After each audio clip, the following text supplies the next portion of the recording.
વાવ-થરાદ જિલ્લામાં ગેસની અછત અંગે અફવાઓ ફેલાતા થરાદ સ્થિત મિતુલ ગેસ એજન્સીના ગોડાઉન ખાતે ગ્રાહકોની લાઈનો જોવા મળી હતી.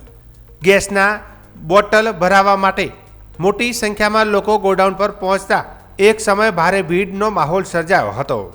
મળતી માહિતી મુજબ તાજેતરમાં ચાલી રહેલી આંતરરાષ્ટ્રીય પરિસ્થિતિ અને યુદ્ધ સંબંધિત અફવાઓને કારણે ગેસની અછત સર્જાઈ શકે તેવી ચર્ચાઓ લોકો વચ્ચે ફેલાઈ હતી, જેના કારણે ઘણા ગ્રાહકો સાવચેતી રૂપે પોતાના ગેસના બોટલ ભરાવવા માટે એજન્સી પર પહોંચતા લાઈનો લાગી ગઈ હતી.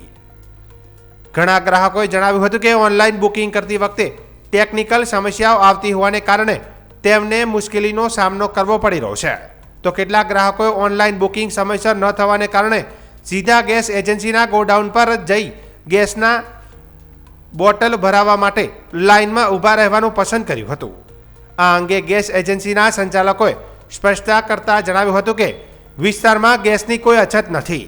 દરરોજ લગભગ 700 ગેસ બોટલનો જથ્થો એજન્સી પર પહોંચે છે અને પૂરતો સ્ટોક ઉપલબ્ધ છે. તેથી ગ્રાહકોને ખોટી અફવાઓ પર વિશ્વાસ ન રાખવો અને આ અનાવશ્યક ભીડ ન કરવી તેવી અપીલ કરવામાં આવી છે. સંચાલકો દ્વારા ગ્રાહકોને યોગ્ય માર્ગદર્શન આપી તેમની સમસ્યાઓનું નિરાકરણ લાવવાનો પ્રયાસ કરવામાં આવી રહ્યો છે. સાથે સાથે લોકોને શાંતિ રાખી નિયમિત પ્રક્રિયા મુજબ ગેસ બુકિંગ કરવાની અને અફવાઓથી દૂર રહેવાની વિનંતી કરવામાં આવી છે.